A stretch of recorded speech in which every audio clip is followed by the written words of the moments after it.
even need to know the probability distribution that's making our data to come up with a 95% confidence interval for mu, the expected value of that probability distribution. Simply measure the sample average, that's your best guess.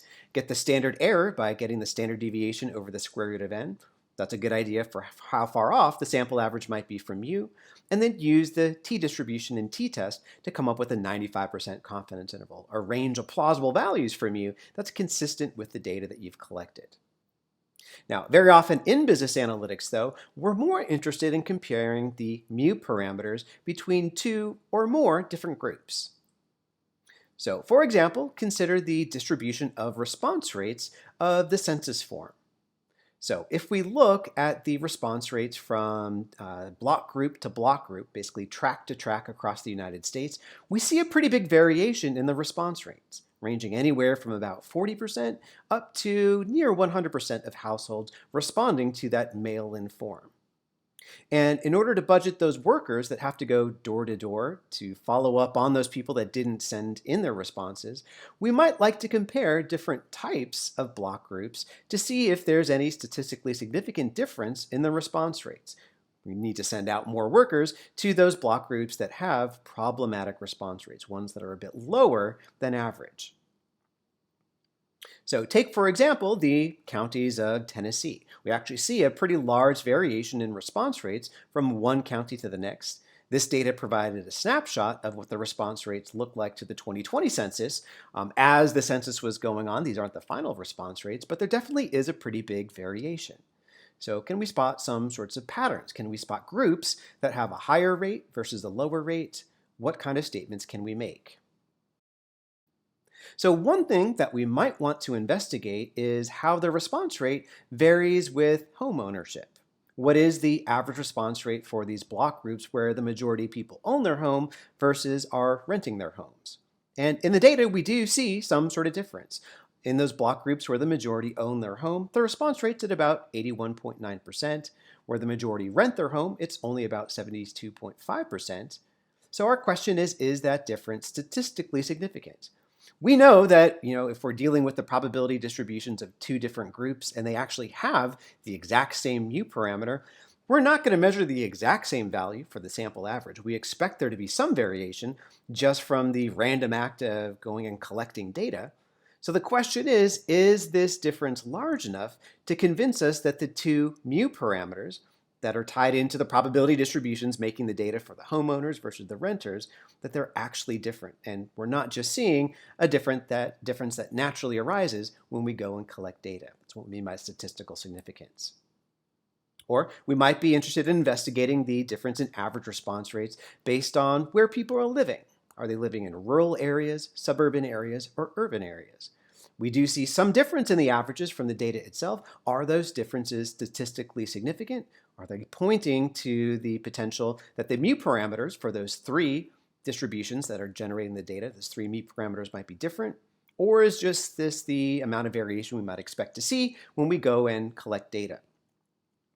One last example, if we go and look at the response rates broken down by, say, ethnic group, the census blocks that have various percentages of people with different ethnicities, we do see a pretty large variation in the average response rates between four different ethnicities, ranging from 73.6% up to 82%. So are these differences statistically significant? If these four groups had probability distributions that had the exact same value of mu, we wouldn't really expect all four averages to match up exactly. We expect there to be some sort of variation. So is this variation the magnitude that we would expect just by going out and collecting data?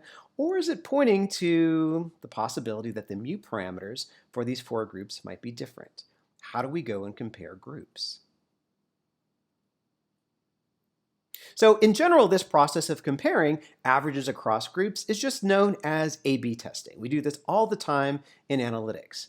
So we might want to gauge the effectiveness of some sort of advertising campaign. So we might go and tabulate the sales for 100 different stores before the campaign, and then see what the sales were for those 100 stores after the campaign concluded. And we might like to know, well, what's the difference in average sales before versus after? Is the increase, hopefully there's an increase, is that statistically significant? Did the campaign have some sort of an effect? If we're working in Hollywood, we might like to know what's the difference in the average or ROI between PG movies and PG-13 movies. We might have a choice over what rating the movie ends up getting, so is there a statistically significant difference in these average ROIs? These sorts of questions arise really all the time. So to perform this analysis, to compare averages across groups, we need to check that a few assumptions are in place for the procedure to go smoothly. So assumption number one is that we're dealing with random samples from whatever probability distributions are responsible for generating the data for these two different groups. So we're always assuming a random sample, no different. We're just dealing with random samples for each group. The second thing we need to check is that the central limit theorem will be in effect. We need to make sure that we have enough data on each group for this procedure to work. And so what that means is that we have to make histograms of the data values for each group, and we have to make sure the sample size is large enough.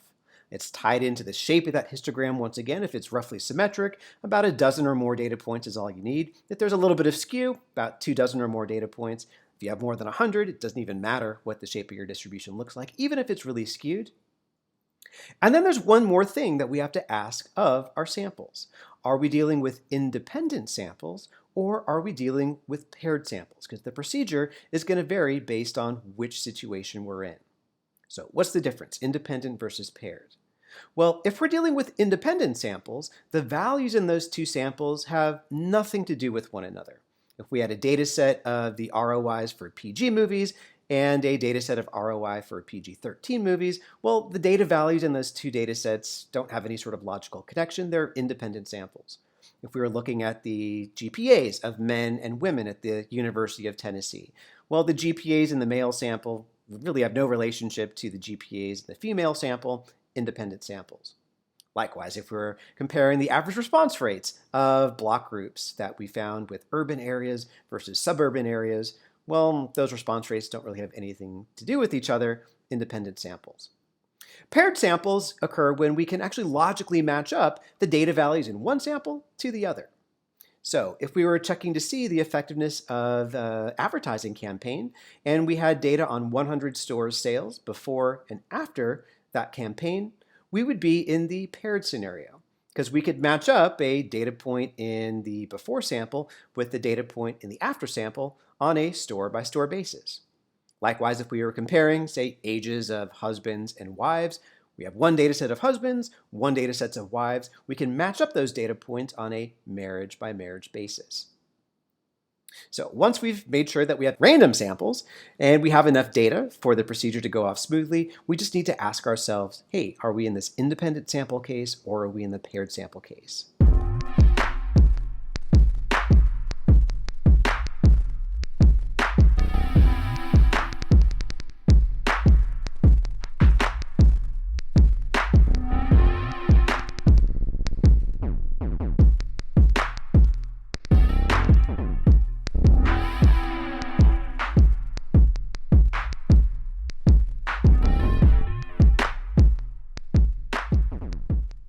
Let's see how this comparison of averages works with an example.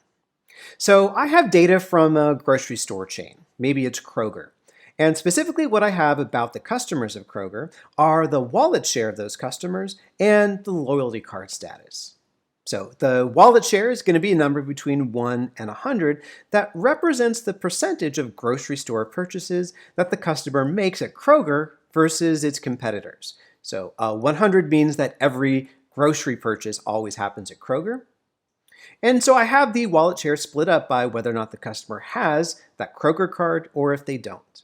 And it does look like I have a difference in the data. Among the customers with the Kroger card, I find the average wallet share is a little bit above 55. And for the customers that don't have the Kroger card, the average wallet share is a little bit above 47. Now, even if the probability distributions that are making the data values for these two different groups had the same value of mu, I wouldn't expect the two sample averages to match up exactly. Collecting data is somewhat of a random process. I expect a bit of a mismatch between these two averages. So what I'd like to know is whether or not the difference in averages is statistically significant. Doesn't look like these two groups differentiate themselves in terms of their average wallet share.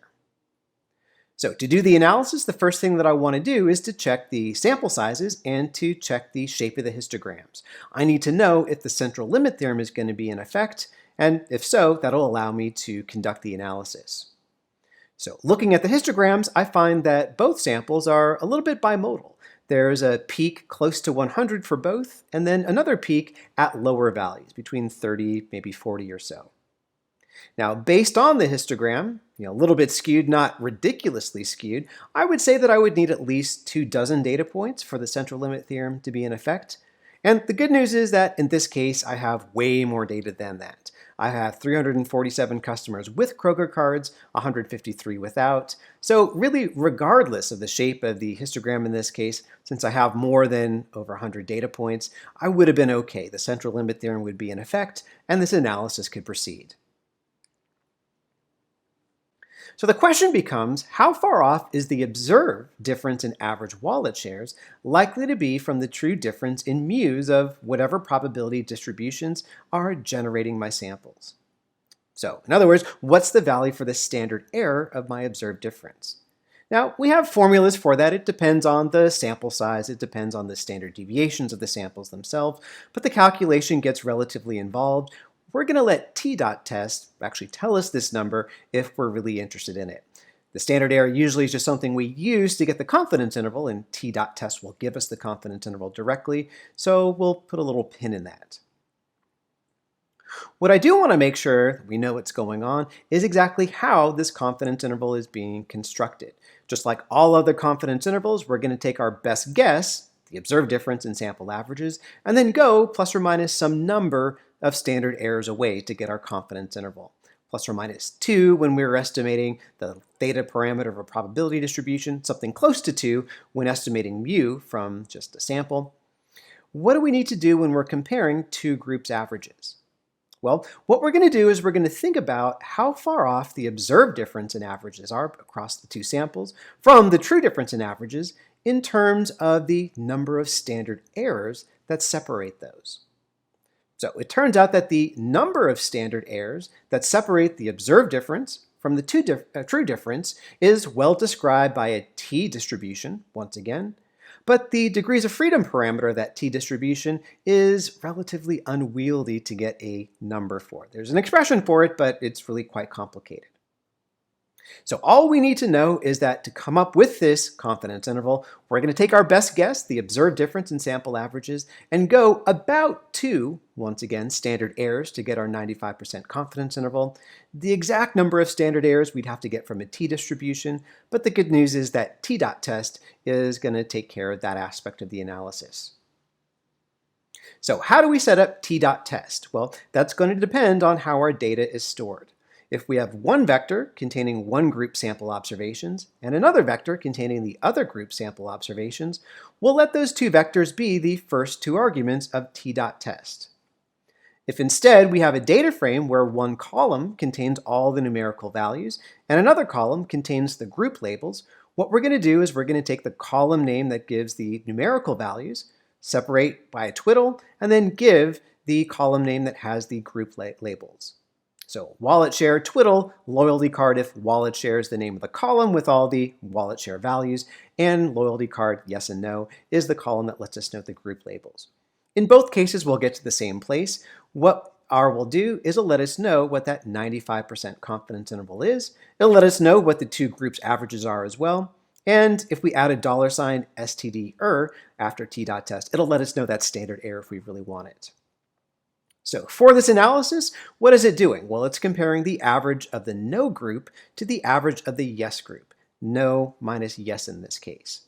And so we're 95% confident that the true difference in average wallet shares between these two groups is somewhere between minus 13.1 and minus 1.87 or so. So we saw that the average wallet share for the yes group was larger, the average wallet share for the no group was smaller, the difference, no minus yes, somewhere in that interval. What exactly do we do with these numbers? What exactly do we take away from this analysis? Well, when we're comparing two groups' averages, really what we're interested in knowing is whether or not the difference in observed averages is statistically significant. Is the difference readily explainable just from the random act of going and collecting data, or is the difference in averages we're observing really more indicative of a fundamental difference in the mu parameters of whatever probability distributions is making our data? So the way that we're going to determine whether or not we do have a statistically significant difference in these two groups is to check to see if 0 is inside that confidence interval.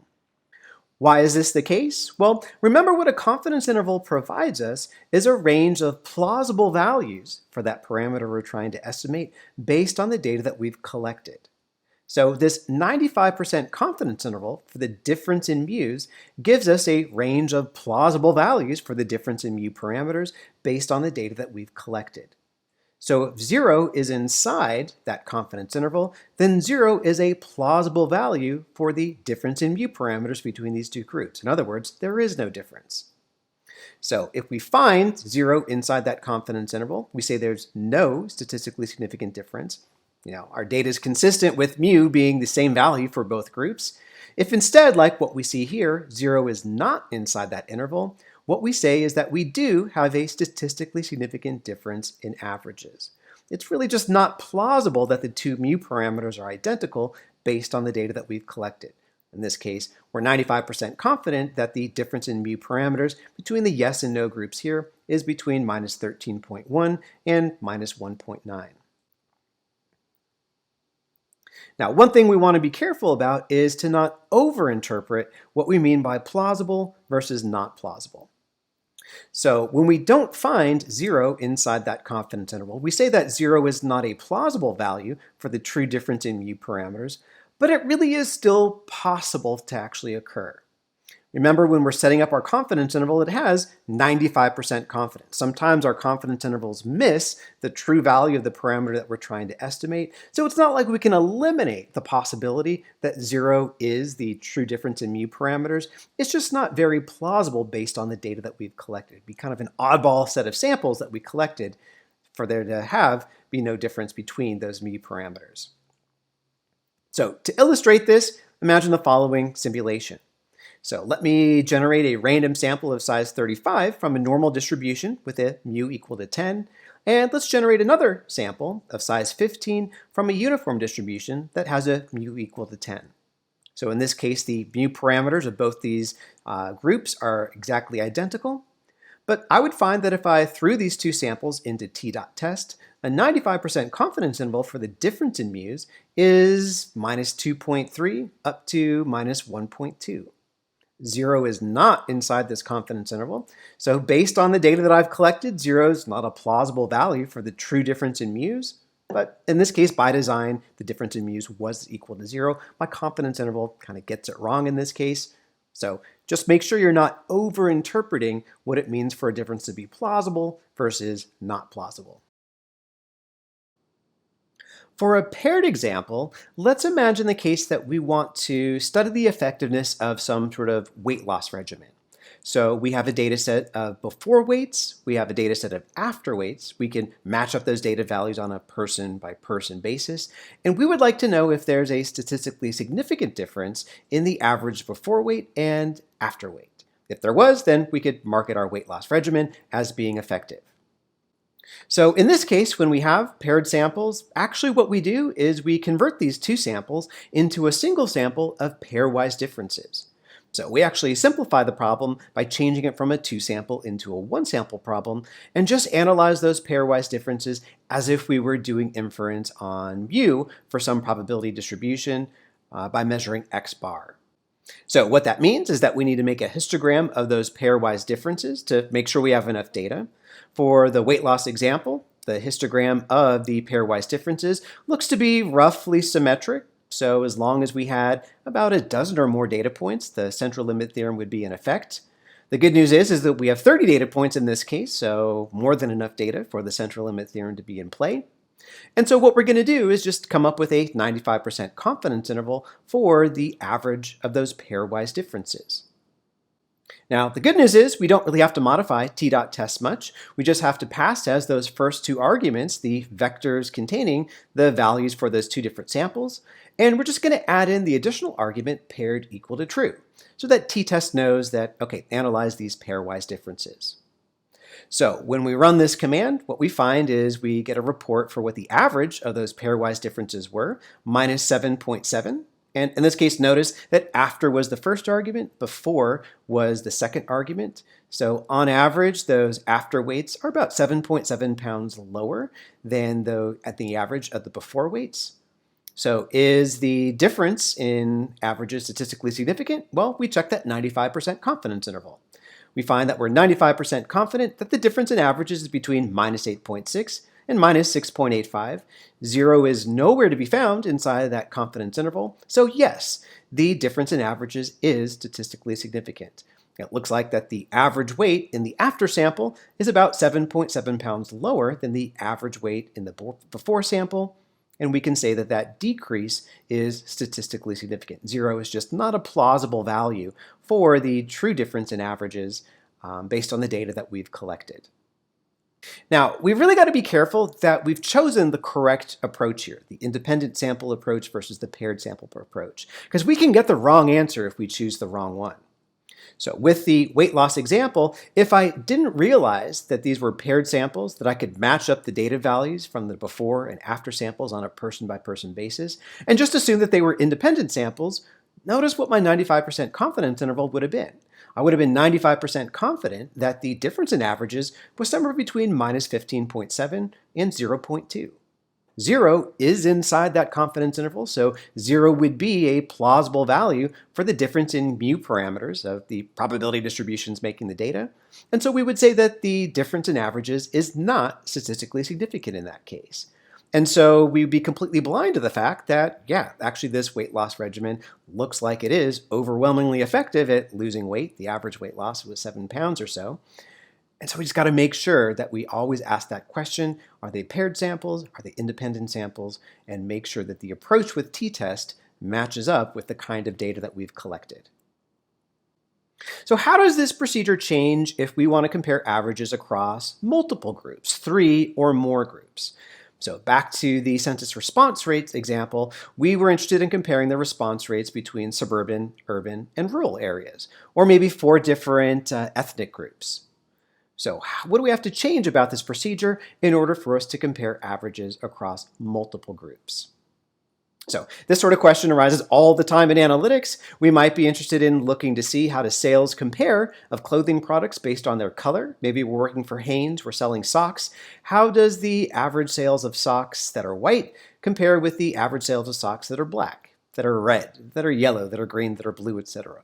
Multiple groups, we want to know where are the statistically significant differences in the average sales based on color. Or if we're looking to see how does the average time to failure of a machine depend based on its usage policy, we might have 6 different usage policies.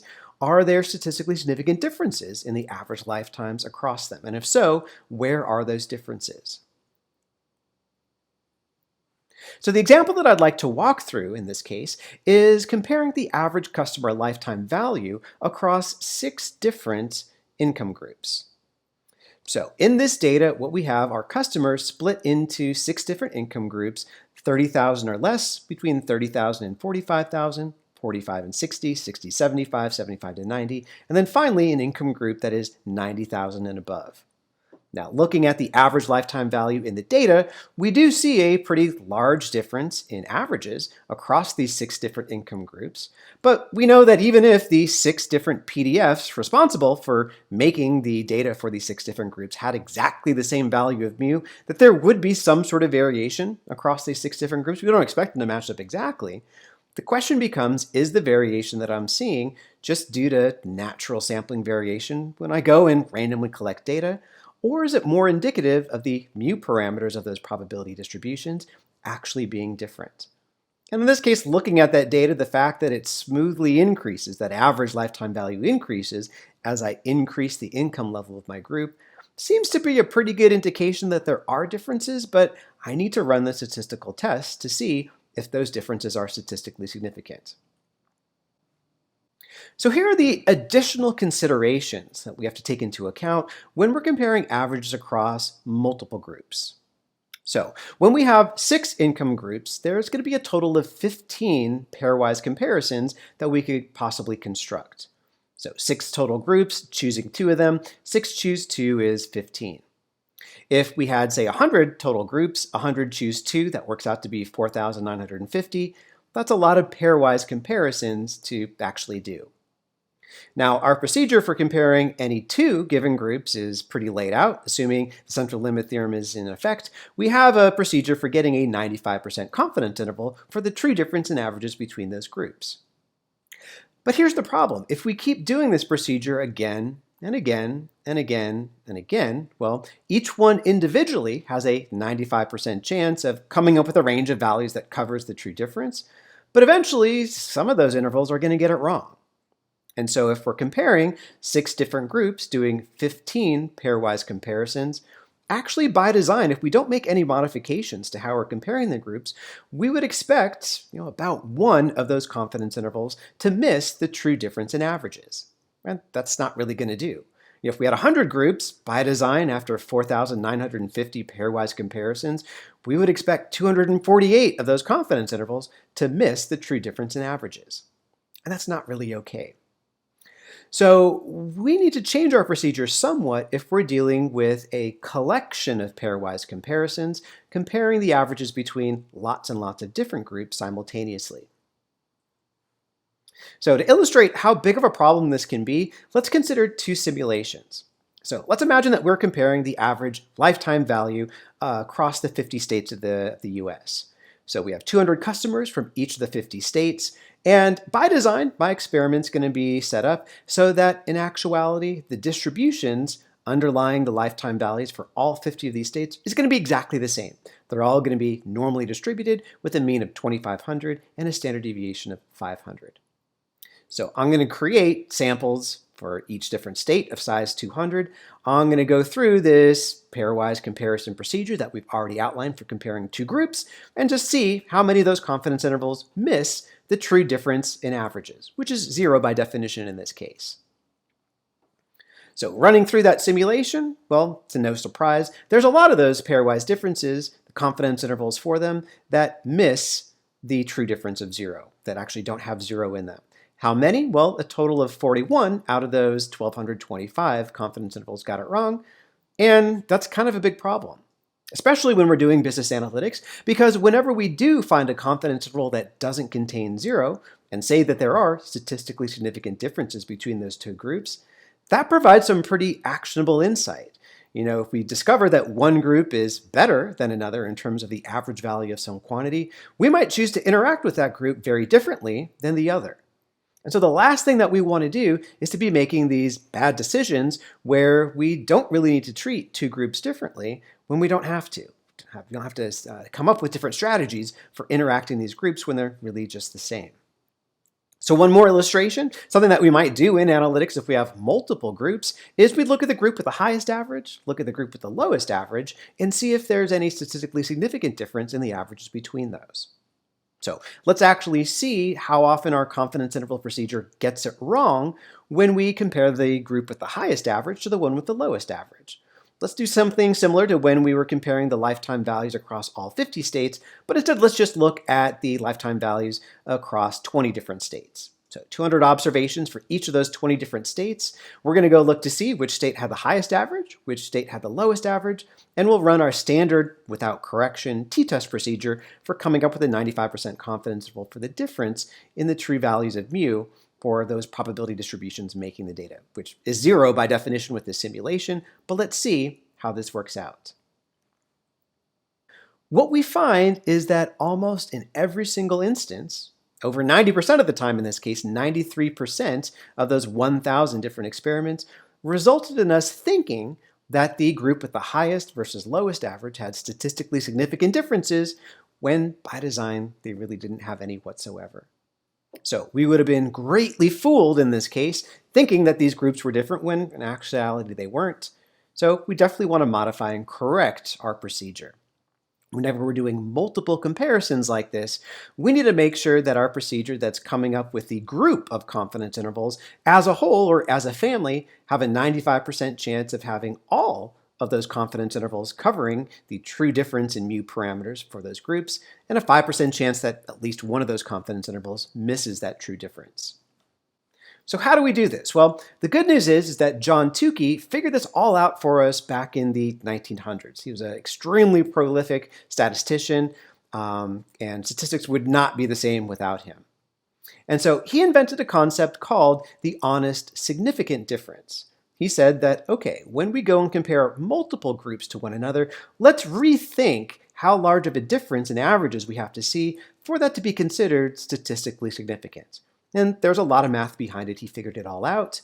And so we'll use his results to figure out which groups have statistically significant differences in averages, and so that the collection of confidence intervals that we construct as a family have a 95% chance of all being correct, covering the true values of the differences between groups, with only a 5% chance that one or more of those confidence intervals miss that true difference. So the way that we're going to do this is a two-stage procedure. We're going to run the AOV command, which is short for analysis of variance, seeing how much the averages from groups vary from one group to another. And then we're going to put the output from the AOV command into the Tukey HSD command. And what that's going to do is it's going to allow us to have a reliable set of confidence intervals that compare the averages between all groups in our set, so that as a whole, as a family, there's a 95% chance that the collection of confidence intervals all get it right. They all cover the true difference in mu parameters between the groups that we're comparing. Now, depending on how many groups we have, this might be a really, really long list. So there's a very useful tool that allows us to very quickly hone in on any two groups we might be interested, and sometimes allows us to discover patterns as a whole. And that's known as the connecting letters report.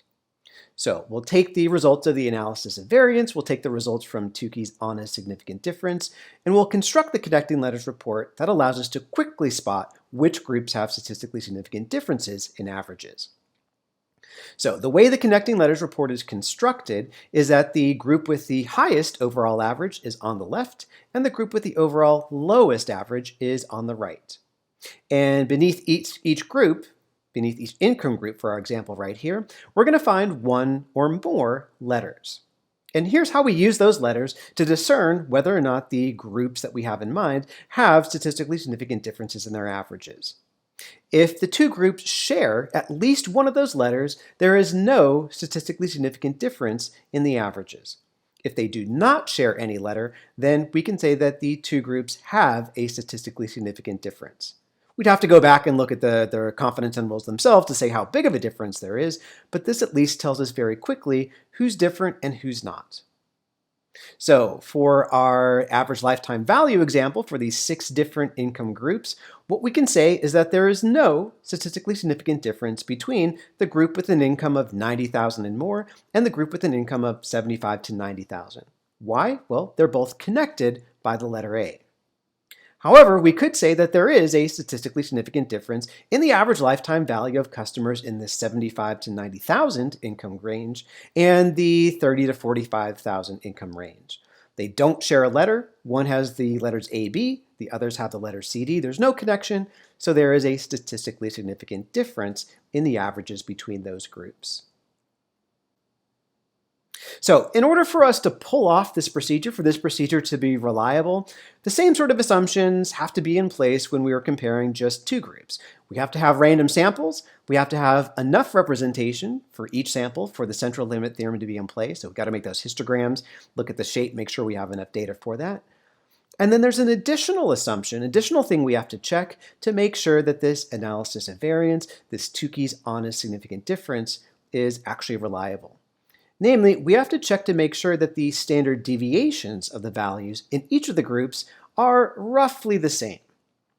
So what does that mean from a graphical perspective? Well, if we were to look at the distribution of values across, say, 3 different groups, we want to see something like this in box plot form. We want to see that the variation in values from one group to another is about the same, so the length of the whiskers in the box plot about the same, the size of the box itself about the same as well. This would be a good example of having those three groups, sharing about the same standard deviation. We could compare these three groups' averages with very little issue. If instead we saw something like this, where the standard deviation for group B is noticeably smaller than the standard deviation for group A and C, well, we would need to take that connecting letters report, the result of Tukey, with a bit of a grain of salt.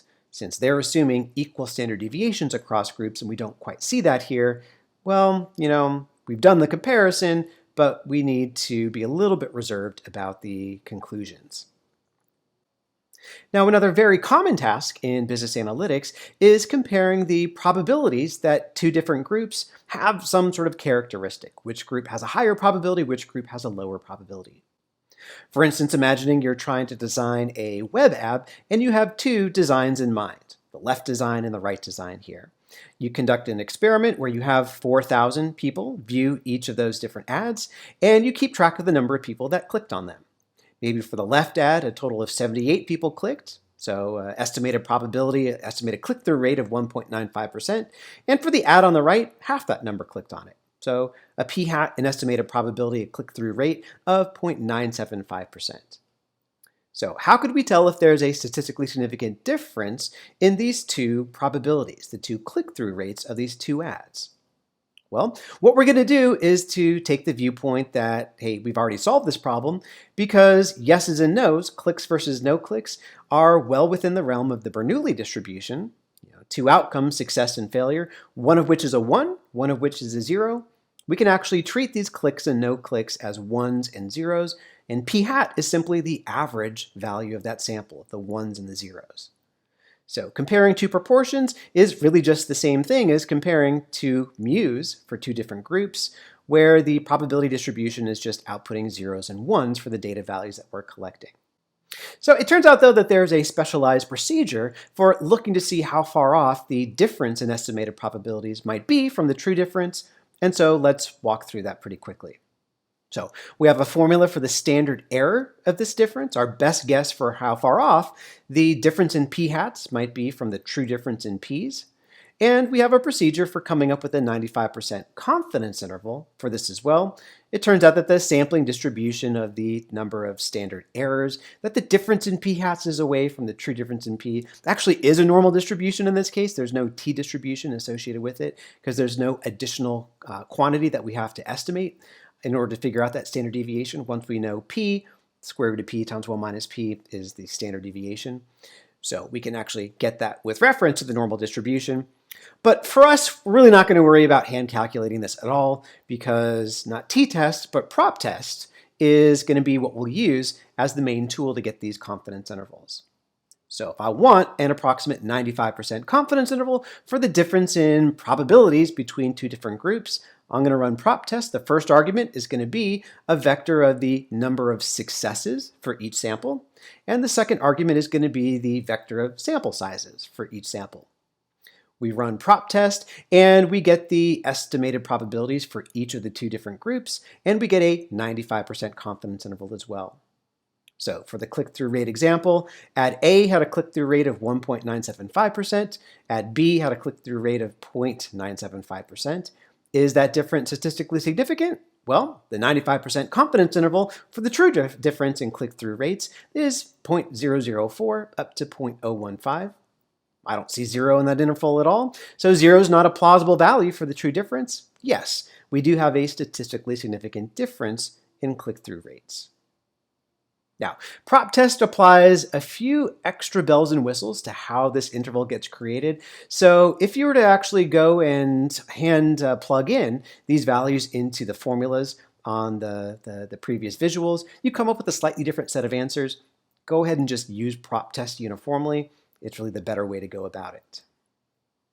If you wanted to compare multiple groups' proportions, that we're actually just going to completely reproduce our procedure for when we compared multiple groups' averages. We'll take the averages of the 1s and 0s representing each sample and ask Tukey, hey, where do we find the statistically significant differences? So, for example, are there statistically significant differences in the probabilities that different majors at UT give back to UT in terms of donations within 5 years of graduation? Reading in the data and then looking at the proportion of graduates in each major that have given back within 5 years of graduation, we do see a pretty big variation, 25% for accounting, which looks like to be the highest, and at the low point, transportation and logistics of about 13%. Now, we know that if each of these majors actually had the exact same probability of giving back to UT within 5 years of graduation, we would expect to see some variation across the majors. It's not going to match up exactly. The random nature of collecting data would ensure that. Our question is, are these differences statistically significant? Is this pointing to the fact that the probabilities for the different majors actually are different, rather than just sampling variation explaining the differences in values?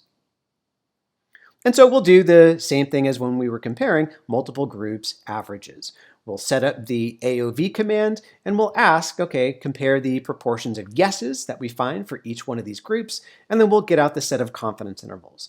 There's a lot of majors, so there's a lot of groups, so this is best interpreted with the connecting letters report. And so once again, the group on the far left is going to have the highest average, and the group on the far right, on the bottom right in this case, is going to have the lowest average.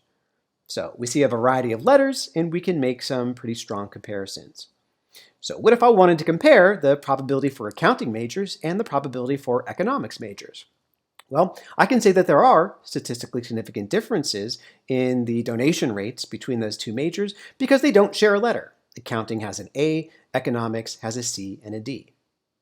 All right, what if I wanted to compare management with economics? Well, in this case, there is no statistically significant difference in those donation rates. Management has a B and a C.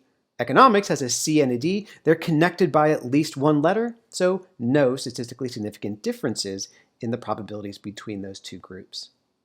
So we can flesh out where the differences are between majors, where the differences aren't, and the alumni office could potentially use this in future schemes to target particular alumni for giving back within 5 years of graduation.